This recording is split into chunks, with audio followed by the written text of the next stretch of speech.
दोस्तों, गिरनार तलहटी से लगभग 2 किलोमीटर दूर पवित्र दामोदर कुंड स्थित है।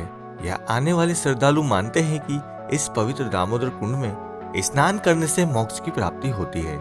इसके अलावा हिंदू पौराणिक कथाओं के अनुसार यदि शव के दाह संस्कार के बाद बची हुई राख और हड्डियां दामोदर कुंड में विसर्जित की जाए तो मोक्ष आत्मा को मिलता है। यह भी माना जाता है कि दामोदर कुंड के पानी में हड्डियां गलाने की खूबियां हैं।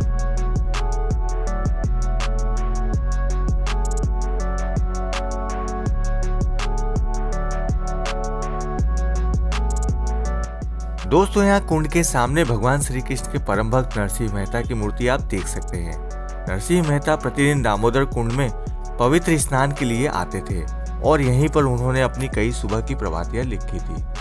कुंड के सामने प्राचीन राधा दामोदर जी एवं रेवती बलराम जी का मंदिर है। पुराणों के अनुसार माना जाता है कि राधा दामोदर मंदिर का निर्माण भगवान श्री कृष्ण के पोते वज्रभान ने करवाया था। दोस्तों, गुलाबी बलुआ पत्थर से निर्मित इस मंदिर में एक आंतरिक निज मंदिर और एक बाहरी 16 मंडप है। प्रत्येक के शीर्ष पर एक शिखर है जो लगभग 84 उत्कृष्ट नक्काशीदार स्तंभों की एक श्रृंखला में स्थापित किए गए हैं। मंदिर में दामोदर जी की मूर्ति चतुर्भुज रूप में श्री राधा रानी के साथ है, जिनकी प्रत्येक भुजा में शंख, चक्र, गदा और कमल है।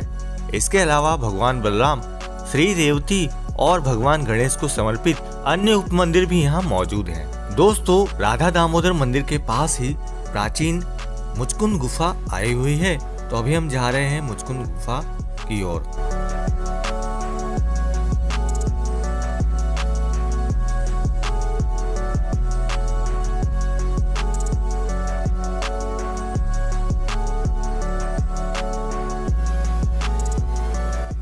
यहाँ दोस्तों काल भैरव एवं बटुक भैरव का एक छोटा सा मंदिर बना हुआ है। यह है दोस्तों श्री मुचकुंद महादेव जी का मंदिर। यहाँ पर आप देख सकते हैं सामने प्राचीन स्वयंभू शिवलिंग स्थापित है।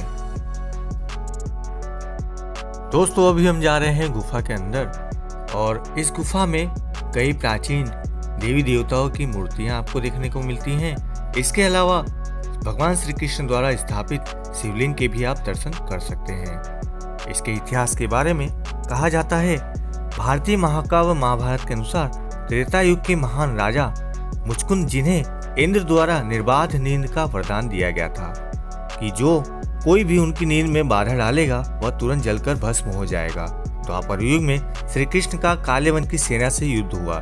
काले वन को मिले वरदान के कारण उसे हरा पाना असंभव था, इसलिए युद्ध के दौरान श्री कृष्ण रणभूमि छोड़कर भाग गए और इस एक अंधेरी गुफा में आ गए, जिस वजह से उनका नाम रणछोड़ पड़ गया था।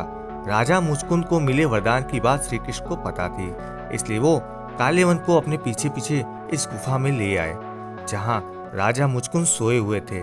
श्री कृष्ण ने काले वन को भ्रमित करने के लिए अपना पीताम्बर राजा मुचकुंद के ऊपर डाल दिया।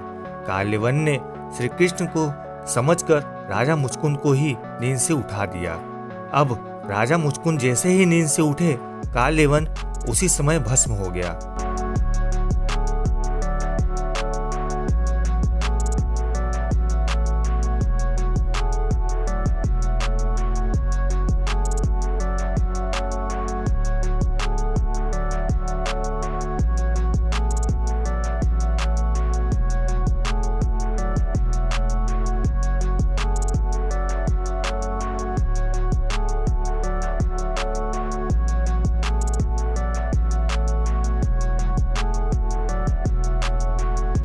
तो दोस्तों, हमने मुचकुंद महादेव जी के यहाँ पर दर्शन कर लिए हैं। अभी हमें मंदिर के बाहरी हिस्से में और यहाँ पर श्री अखंड दत्त धुनों आप यहाँ पर देख सकते हैं।